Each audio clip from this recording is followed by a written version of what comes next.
Всем прывітанне, гэта прамы эфір Еўрарадыё. Для вас працуе Міхась Селін. Сёння на календары 23 жніўня. Гэта значыць, што роўна праз 2 дні католікі і пратэстанты будуць адзначаць адно з галоўных хрысціянскіх святаў, гэта нараджэнне Хрыста. Асаблівасцю сёлетняга раства стане тое, што праходзіць яно будзе ва ўмовах пандэміі каранавіруса. Якія захады антыкавідныя будзе прымаць каталіцкая царква? Мы вырашылі даведацца непасрэдна ад прэс-сакратара Беларускай каталіцкай царквы Юрыя Санько, які для нас у касцёле Святого Роха правядзе такую невялічкую імправізаваную экскурсію ў рэжыме онлайн. Прывітанне, спадар Юрый. Вітаю вас. Все ж таки пачаць хацелася не зусім з каранавіруснай тэмы. Мы ведаем, вось што з'явілася такая свежая інфармацыя аб тым, што арцыбіскуп Тадеуш Кандрусевіч зможа вярнуцца ў Беларусь. Вось для нашых слухачоў і гледачоў нагадаю, што кіраўнік беларускай каталіцкай царквы з 31 жніўня не змог уехаць у Беларусь і фактычна 4 месяц знаходзіўся ў такой вымушанай эміграцыі. Вось, але учора ўлады нібыта дазволілі ўехаць. Можаце распавесці свежыя навіны, ці чакаюць Тадеуша Кандрусевіча ў бліжэйшыя дні ў Беларусі? Ну, мы чакаем, што здзейсніцца цуд на Божае нараджэнне і мы зможам гэтыя святы перажыць разам з нашым архіпастарам, з мітрапалітам. І я думаю, спадзяюся, што сёння-заўтра ён ужо павінен быць у Мінску. Вось. Ну, гэта радасная навіна. Мы там ужо не ўваходзім у тыя пытанні, што дазволілі, таму што так і не ведаем, за чаго забаранілі. Вось. Але сама навіна таго, што ён будзе разам з намі, гэта вельмі важная. Я думаю, што для супольнасці каталіцкай, для вернікаў, якія нястомна, амаль што гэта усе 4 месяцы маліліся аб вяртанні мітрапаліта. Таксама і для людзей добрай волі, таму што голас мітрапаліта ён заўсёды важны быў, таму што ён заўсёды быў аб'ектыўны. Бо мітрапаліт заўсёды свае словы падмацоўваў Божым словам. Заўсёды фундаментам было Божае слово. Зразумела. Тады павернемся непасрэдна да тэмы, дзеля якой мы сёння тут.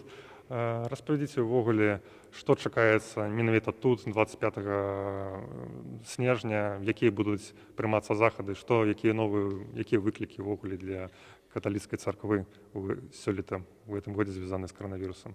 Так як і вясной і восенню, мы не называем гэта другой фаляй, але такім узвышэннем захворванняў касцёл таксама пайшоў насустрач вернікам і былі выдадзены адпаведныя дэкрэты, якія уводзілі пэўныя паслабленні для вернікаў. Напрыклад, у нас кожны вернік кожную нядзелю павінен быць на святой імшы ў касцёле. Калі ён не прыходзіць, гэта грэх. І таму быў выдадзены адпаведны дэкрэт, што людзі асабліва старэйшага ўзросту, дзеці, школьная моладзь альбо людзі, якія апякуюцца гэтымі людзьмі, яны могуць застацца дома, каб не падвяргаць сябе небяспецы захворвання. Тыя людзі, якія, аднак, прыходзяць у святыню, мы не можам забараніць ім прыходзіць у святыню.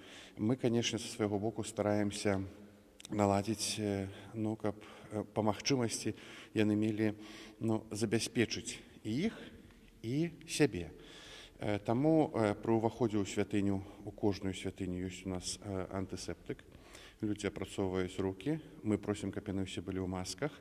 Калі чалавек прыходзіць, напрыклад, без маскі і забыў апрацаваць рукі, у нас ёсць чалавек на ўваходзе адказны, які апрацоўвае рукі антысептыкам, а калі чалавек не мае маскі, мы яму даем маску. Вось. Святы будзем праводзіць традыцыйна. Канешне, у гэтым годзе будзе яшчэ, напрыклад, з нашай святыні дадаткова яшчэ будзе онлайн-трансляцыя святой імшы для тых вернікаў, якія застаюцца дома, каб яны... Таму што пандэмія, яна пабудзіла нас таксама на таго, каб зрабіць гэтыя онлайн-трансляцыі святых імшаў не толькі з нашай святыні. Рэгулярная святая імша ідзе з катедры, з чырвонага касцёла, з паасобных касцёлаў, такіх парафіяльных з усёй Беларусі. Таксама можам бачыць святыя імшы ў інтэрнэце онлайн. Таму што людзі ну, яны ўсё ж адчуваюць дух такой парафіяльнасці, калі яны бачаць знаёмыя твары, калі яны моляцца, ну, можна сказаць, у сценах сваёй святыні, у якую ўсё жыццё ходзяць. Гэта вельмі важна. І ў гэтым годзе, ну, мы ім такую магчымасць прадастаўляем. Кожную нядзелю, напрыклад, з 4 святых імшаў, адна абавязкова з онлайн-трансляцыяй. Ну, одним з таких заходів антиковідних з'являється ось соціальне дистанціювання. Ось будзе нейкія такія заходы прымацца у вас? Ведаеце, мы не робім спецыяльна якіхсьці пазначэнняў на лаўках, але людзі, яны адчуваюць самі. Напрыклад, ну, няма сэнсу рассаджваць сям'ю. Калі яны прыходзяць, то сям'я, калі, напрыклад, сядае ў лаўку, 3 чалавекі, то да іх ужо ніхто больш не дадаецца. Ну, ёсць такое, таксама мы выпрацоўваем у вернікаў такое пачуццё адказнасці. І ў іх яно ёсць. І таму, калі мы прыйдзем, напрыклад, на святы ў касцёл, альбо ў нядзелю паглядзім, як людзі сядзяць, яны заўсёды стараюцца, каб ўсё ж гэта сацыяльная дыстанцыя яна была. Вось. І мы нястомна таксама пра гэта паўтараем. Але будзе нейкае абмежаванне па колькасці вернікаў, якія могуць трапіць сюды?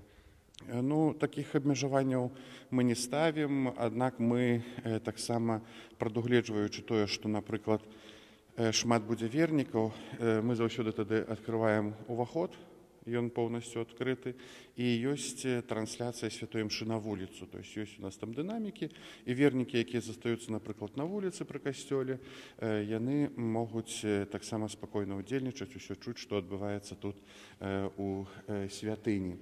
Таксама ў гэтым годзе, калі мы параўнаем, напрыклад, з мінулымі гадамі, у нас больш скромнае упрыгожванне касцёла. Таксама, каб гэта, ну, не было такім момантам, што людзі захочуць, ну, усе быць у касцёле, каб паглядзець, як упрыгожылі. Таму, канешне, традыцыйная батлейка застаецца, і некалькі такіх элементаў упрыгожвання таксама мы пакінулі. У гэтым годзе не будзе традыцыйнай таксама батлейкі на вуліцы. То есть, ну, будзе ўсё так сціпла, скромна, каб таксама падкрэсліць вось гэты дух такога перажывання менавіта гэтага часу у пандэміі. Вось як-то ў 2 словах. А вось гэтыя захады і такія абмежаванні па ўпрыгажэнні, гэта толькі ў вашым касцёле ці распаўсюджваецца на ўсе касцёлы? Ну, гэта увогуле ўсе захады адносна, як, напрыклад, мітрапалітальная курыя, як наш кіруючы адзінка, то яна выдае такія больш агульныя захады, а ўжо мы на месцы, кожны святар, кожны пробашч, які адказвае за тую альбо іншую супольнасць, ён ужо сам дадаткова дапрацоўвае са сваімі парафіянамі. Я думаю, што іншыя касцёлы будуць упрыгожаны, кафедральны касцёл, чырвоны касцёл, яны будуць упрыгожаны заўсёды так пышна, бо гэта цэнтральныя касцёлы. Ну, добра, з захадамі зразумела. Давайте, калі ўжо мы застаемся ў тэме каранавіруса, як увогуле беларуская каталіцкая царква перажыла першую хвалю каранавіруса? Ці шмат святароў хварэла? Якія захады ў той час прымаліся? Ну, вясной таксама касцёл быў адным з першых, хто увёў такія паслабленні, былі выдадзены адпаведныя дэкрэты для вернікаў. Ведаеце, так аналізуючы і гледзячы на сітуацыю, першая была спакайнейшая хваля, не шмат святароў хварэла. А, напрыклад, падчас гэтай хвалі, ну, нават каля, баюсь памыліцца, 4 святароў нават памерла ад каранавіруса.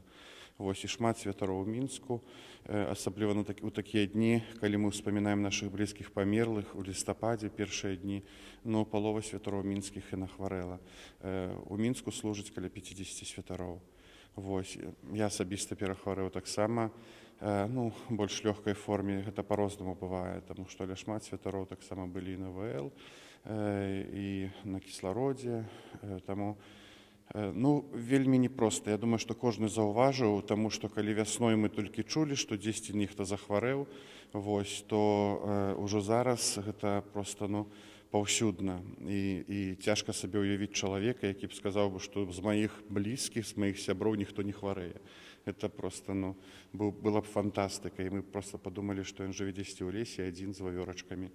Вось, таму, ну, гэта больш такая была, ну і ёсць, мы не можам сказаць, што яна скончылася пандэмія. Яна як пачалася вясной, нават зімой, на пачатку гэтага года, так і да сённяшняга дня трывае, і бачым, што гэтыя фалі толькі змяншаюцца альбо павялічваюцца. Ну, добра, тады на сканчэнне. Таксама касцёл, захады, якія яшчэ зрабілі, мы адмовіліся ад такіх масавых мерапрыемстваў. Калі, напрыклад, у святынях у парафіяльных яны адбываюцца, такія імшы, то, напрыклад, традыцыйныя калядныя сустрэчы біскупа з вернікамі мы адмянілі. У гэтым годзе не будзе традыцыйнай прэс-канферэнцыі мітрапаліта і біскупаў з журналістамі, якая традыцыйна бывае. Вось таму такія масавыя мерапрыемствы таксама касцёл яшчэ з вясны адмяніў.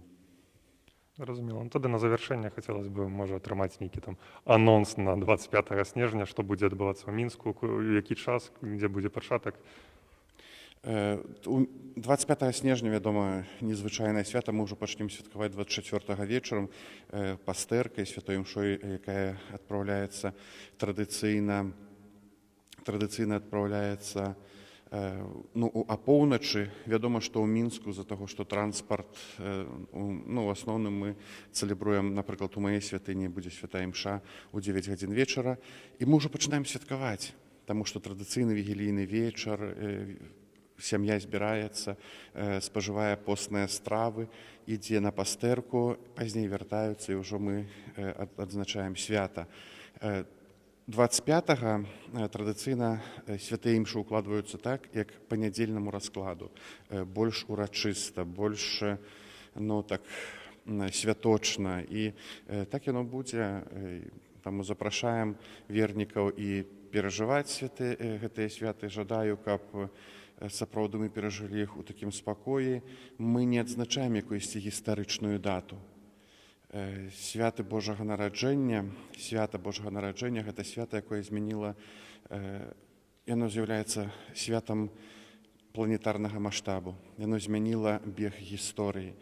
І таму гэта не ўспамін даты, якая была дзесьці там 2000 гадоў таму назад. Езус нараджаецца сёння ў нашых сэрцах, у нашых сем'ях.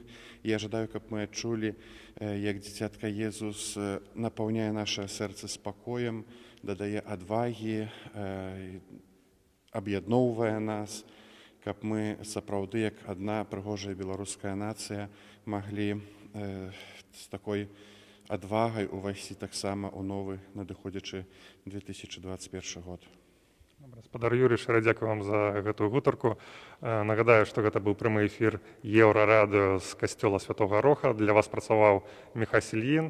З надыходзячымі святамі вас. І не забывайцеся пра антыкавідныя меры нават у такія святы. Шчыра дзякуй, пакуль.